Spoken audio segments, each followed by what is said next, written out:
Today's guest is Dr. Barbara Ehrenreich, who is the author of more than a dozen books, including Nickel and Dimed and Bait and Switch.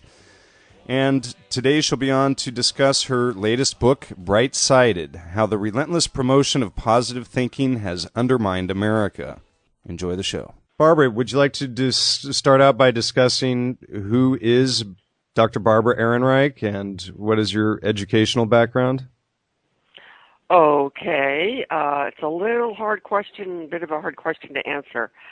I have a PhD in cell biology, actually cellular immunology, and I did that, and then I got interested in becoming an activist for social change, and somehow willy-nilly found myself doing a lot of writing in my role. I was mainly originally an activist around healthcare issues, and bit by bit, that's what I came to define my. I mean, that's what the IRS wants you to put down an occupation.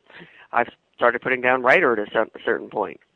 So would you like to talk about characters like Napoleon Hill, Zig Ziglar, Tony Robbins, that sort of thing?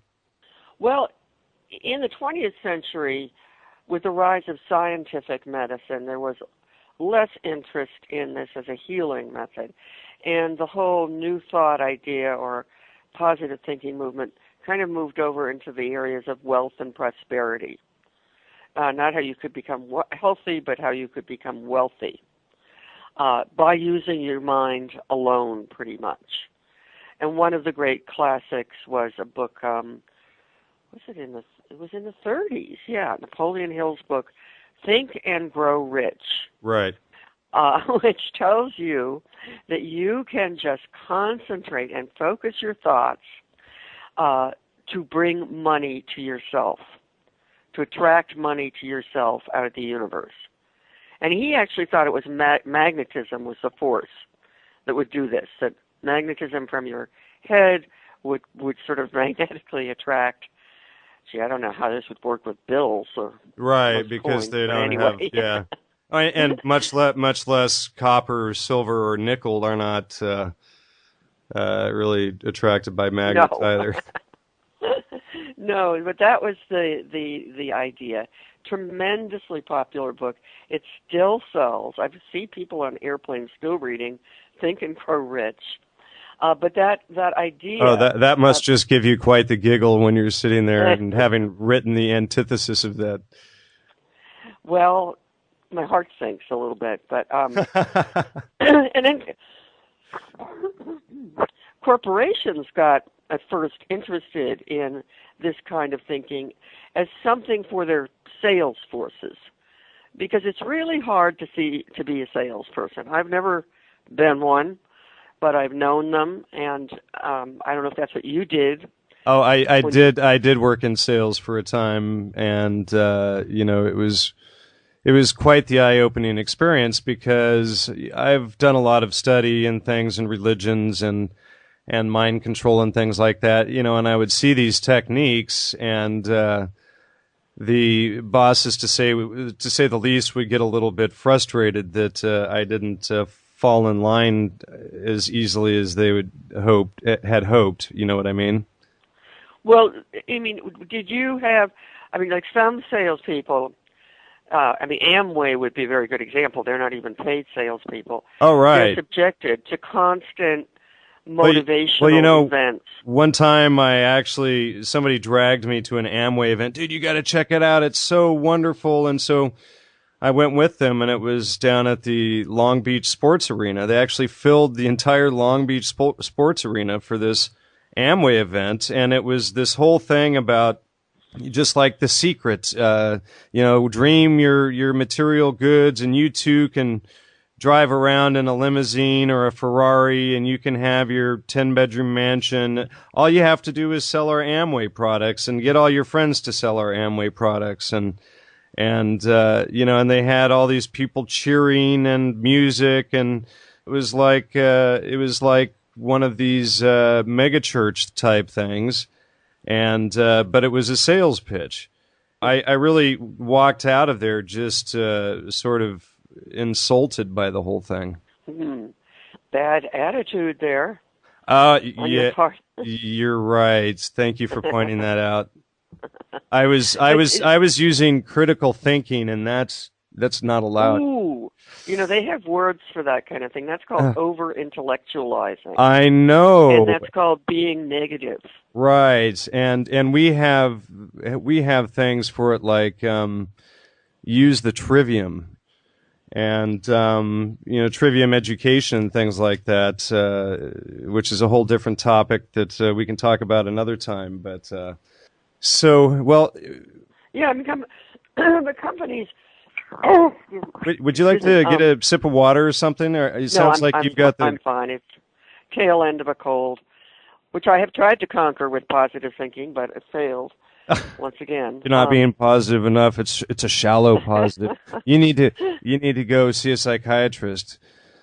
I guess so, or a life coach. That would be more A like life coach. Yeah. That's it. Psychiatrists get you into the negative stuff. Right. And You the want- more you have to pay the life coach for telling you how to live your life, the better, because you have to put that out there so that you can get it back. Have you been to a life coach? No. Oh, okay. I've been approached by a few, and I was like, okay. Have you have you used a life coach before? I have used career coaches in the course of actually undercover research for another book, but it was a good introduction to what I was to find in the course of researching Bright-Sided. I was doing it while I was working on the book called Bait and Switch about white-collar unemployment. And I remember this one career coach I had, and I was paying her a ton of money for this kind of information. I said, I'm actually a little worried that my age is going to be held against me when I apply for jobs. And I know there's such a thing as age discrimination. She said, what age do you feel like you are? And I said, huh? I don't, I didn't know what to say. And I said, well, I feel pretty good, maybe, how about 30? And she said, that's what you are. And so you see, you kind of skip right past empirical reality. What you want is what is true. And of course, in the course of that, you completely ignore the widespread and massive problem of age discrimination, Right. or any other kind of. You're focusing on your own consciousness and forgetting about the collective outside reality consciousness in a way. Well, you are denying that there is really any outside. That's true. This is very, very individualistic and almost selfish stuff. Like, a lot of what, you'll be told to focus on to get in books like The Secret or Think and Get Rich or in the programs of so many of these motivational speakers is maybe something that somebody else wants too. But you just focus on yourself getting it.